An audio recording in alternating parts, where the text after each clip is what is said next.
We were the bodyguards for that march. That's right. We were the crossing guards for that march. That's right. We stopped the traffic where the traffic had to be stopped. Yes, sir. It didn't need to be that way. Right. And I think what Mr. Muhammad is saying is that how can you have the mayor of Baltimore City up in front of the people Right.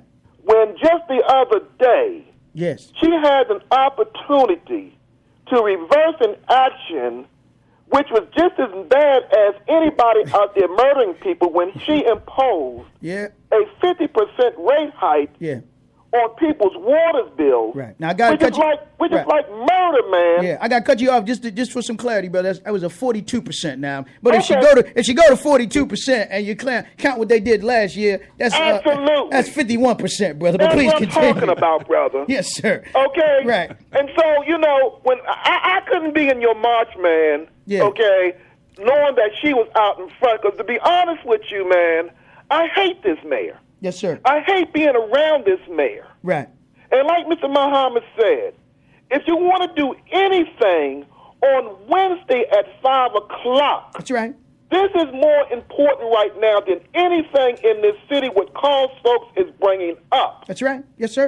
And That's right. if you're not going to address your interest there on Wednesday at 5 o'clock, along with all the rest of the murders and every health issues and everything, Right. we can do more than one thing. That's right. At one time. We can walk and chew gum, as they say at the same time. Absolutely. We got a right hand and a left hand, right? Absolutely. So it has to be corrective, not just selective, brother. 300 men, that was a good start. Yeah.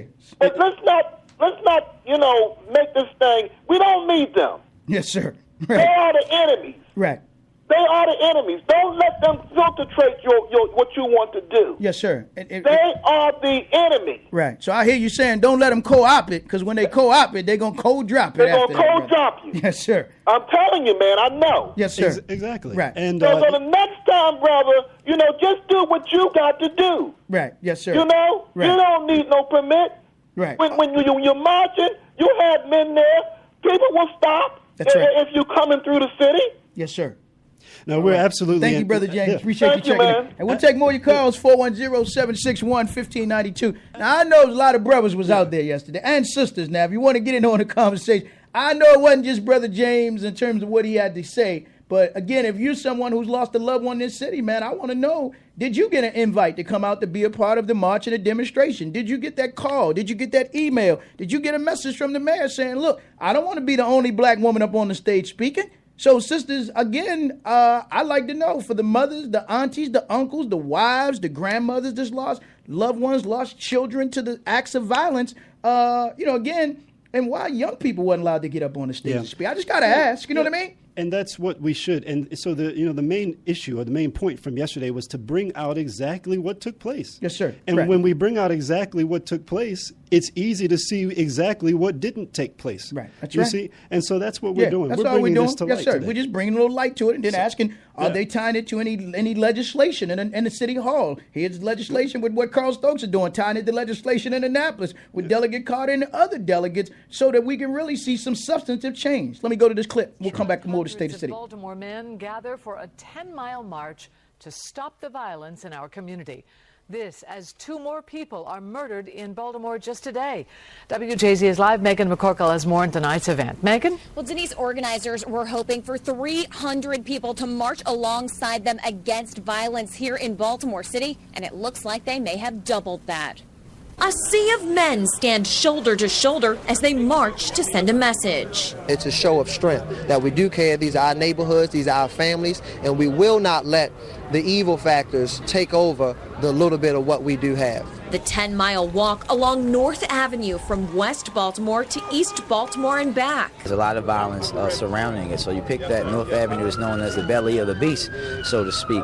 City leaders say the community needs to step up to stop the violence. While we're sitting around scapegoating, our family is dying in the street.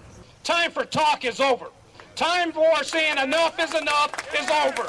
Time to saying a lot of different things. It's time for action. Police have doubled patrols throughout the city after a spike in shootings.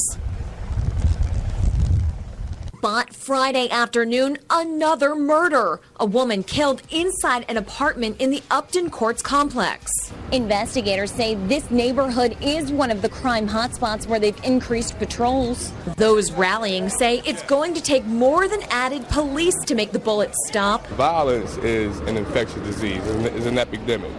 You know, when the kids see something going on in the neighborhood, and they think it's okay to do. If the younger guys see the older guys doing positive things, maybe it'll change their perspective on things. Those here hoping to set an example for the next generation. Organizers say they hope the march inspires people to become more involved with youth programs and rec centers. Reporting live, Megan McCorkle, WJZ Eyewitness News. All right, thank you very much, Megan. 120 people have been killed in the city of Baltimore this year. That's compared to 108 this time last year. Welcome back. You listen to the State of the City. Let me come back to the lines, man. But again, are we going to deal with the issues of 50% black male unemployment in the city of Baltimore? Are we going to deal with the issues of affordable housing? Are we going to deal with the issues of being able to get rental properties in the city, some rent control in the city? Are we going to deal with the issues of being able to get the lead out of the Baltimore City public school system if you're going to deal with the violence? Are we going to deal with the real issues of the closing of our recreation centers, Nick Mosby, Brandon Scott? Mayor, got to ask those questions, because a closed recreation center is just a violent, just as cold as a violent drive-by. When you see children that are not using and occupying the recreation centers or selling your recreation centers off to private organizations. Now go to the white communities. They're not selling theirs off. But when it comes to us, they telling you they don't have the money. And your mayor would say to you just a few days ago, I don't have a money tree in City Hall. I mean, come on. That's right. If you're ever going to be a leader is a builder of consensus, a molder of consensus, not a seeker of consensus, but a builder and a molder, and being able to instruct those who are part of, again, this municipality and this corporation called the City of Baltimore. And I don't see your mayor leading. I just got to be real. I don't see her leading. I see her bleeding the community for others, but not leading the community. But again, I'm going to say to those young brothers that put their reputation out there, and them older brothers, and I hope this wasn't another Bilal Ali production, man. I know he was there, right? Yes. Running back and forth in front of the stage. I hope this wasn't another Bilal Ali production where they always have that jazz festival in the park right there at the end of North Avenue. If it is, just come out and tell the people that's what it is. You know what I mean? Don't dress it up. Don't try to put no lipstick on this pig, but just say this is what it is. Another Bilal Ali production, or this is another production sponsored by and brought to you by the mayor and the Department of City Promotions. If it is, just come out and say that's what it is. But don't say we doing this when you haven't made it clear to the people who the we are. And if there was no criticism, see, they say I heard the mayor say scapegoating, right? This is what she said. Scapegoating, not responsibility. See, if you can take responsibility for the crime rate downtown in Harbor East and Harbor West, then take responsibility for the crime rate in the city of Baltimore. If you're going to take responsibility for some, take responsibility for all, man. See, she would never go to a white community and say we're scapegoating. I just got to keep it real. When that white man killed his wife the other day over there that was on Haven Street and Pratt Street, she's not going to go over there and say to him, stop scapegoating. She's not going to say that to the white community in Roland Park or the white community in Hamden or the white community just down in Carroll Park. Stop scapegoating. So why do you talk one way to black folk and then talk another way when you go down there and talk to just ordinary white folk? Wrong is wrong and right is right. You understand? If you love us, serve us like you serve them. But you're not going to go down. She ain't going to go down to Oreo Park where the two white guys beat the other white guy and he fell, sustained a concussion, went into trauma, and still going through rehab. But she didn't go down there and take the microphone before they threw out the pitch at the Oreo game and say, can we have a moment of silence? Can we not have no violence? Can we not be scapegoating? So I'm saying you can't do this. And then this language of bats begins to look more and more like this Operation Safe Street language. Enough is enough. That's their language right there. Enough is enough. That's their campaign language and campaign slogan, man. And we have to see some action is what I'm saying. And if we don't see real substantive action, not more police deployment, you understand? But we need more employment in the black community. Because an idle mind is a playground and a workshop for the devil. So if brothers aren't idle, that means they're not stressed is what I'm talking about. That's right. The stress level on the black man is more than any other man in this society right now. The stress level on black youth is more than any other youth in the city. We see Cal Ripken come in through his father's foundation and then put a playground and a baseball field over there at the stadium place. But if you notice, you don't ever see no children on the playground over there. You notice that? You got fields with fences around it that our young people can't gain access to, Can't man. get access to. Right. And that was some of the issue with the closing of the rec centers, because even some in the neighborhood would say to me, yes, the center is open, but since it's been privatized, they are determining its purpose and what its use is going to be. So, it should be in the hands of the community. That's right. And Yes, those sir. who live across the street from it. That's right. Yes, sir. But Yeah. that's not what's happening. But that's sad. Even the children, I heard somebody, the young people couldn't even go in there and use the bathroom. Can you imagine that, man? How do you get rid of Jim Crow and replace Jim Crow with Brother Crow and Sister Crow? You understand? And then they got nerve to get on social network media page. I mean, this was in the Sun paper the other day, talking about the privatization of our recreation centers as if this is something good. Yeah. You understand? If I privatize your water, how's that good? If I privatize your gas and electric, how's that good? If I privatize what is public, how is there any good in that? You understand? And you're going to sell it to me and tell me that it's good to first it's called liberty, and you're going to privatize something called liberty? You understand? There goes your liberty right there once you privatize it. But let me come to the lines, man. 410-761-1592. Good afternoon, caller. Thank you for your patience. You're on the State of the City. Good afternoon. How you doing, Brother Muhammad? I'm good, my sister. How are you? I'm blessed. And how to you guys? Yes. Hi. Peace to Hi. you. Peace. I just want to say, I forgot your name, but Brother Jimothy. I'm sorry. Jimothy, like Timothy, but Jimothy. Yes, ma'am.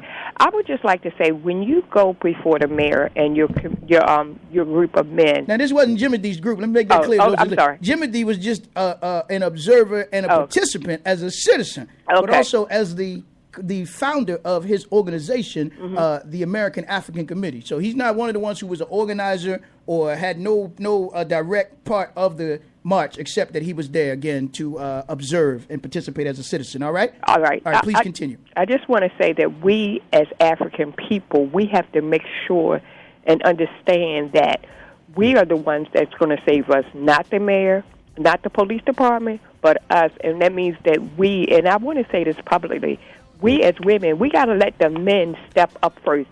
Whether it's the Quran that says it, whether the Bible that says it, and the Jewish thing says the Talmud, whatever you want to say. Right. Go ahead. Yes, men are the first ones. So then we as women fall in line, because when the young men see what a brother can do, because see, they know that you all have power. They know the black men have power, but they scatter you, all of us, put us against each other. Right.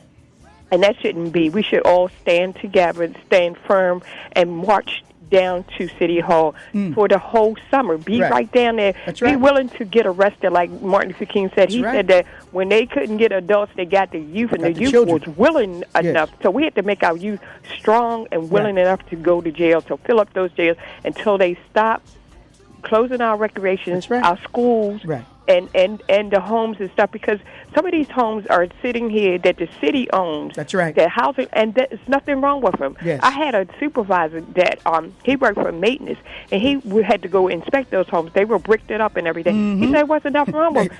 People that went to buy homes. You said they're not boarding them up. You said they bricking them up, huh? They stoning them up. Right. And he said when he went inside, it wasn't nothing wrong with it. That's it was just like it was brand new. Right. Because people had turned their houses over because their children have houses, and they moved out of the city and they moved out of the state. So those houses was just standing there, bricked up, and somebody could be living there. That's right. The homeless from 83 and somebody that wants to buy a home. Right.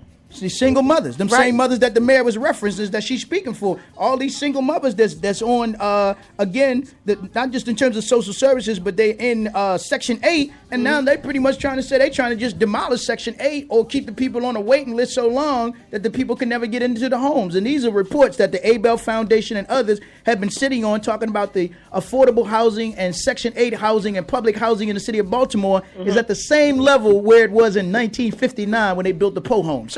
So what has changed? And you know where I live at? I live in Douglas, because you brought me home a couple of times. Yes, ma'am. We have people that are underhoused here. That's right. They might be in a one-bedroom, couple of people in one bedroom, and somebody that's in a two-bedroom, just one person in a two-bedroom. Right. Or somebody that's in a three-bedroom, it's just one person. And that's the way it is, just like you said, in the 50s. Right. That was before I was born, because I was born in the late 50s. Yes, ma'am. But, to look at that, Got to get ready to wrap up, sister, so I can get some more calls now. Okay. All right? Mm-hmm. Thank you for your call. Thanks for checking in. All right. Peace now.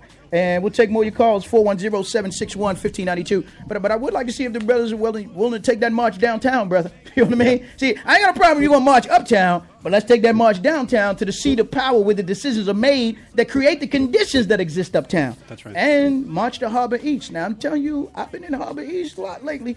Go down there and you see how the Arabs, the Muslims from the East are coming here. They're bringing them here after they've been injured in Libya, injured in Iraq, injured in Afghanistan. They putting them up in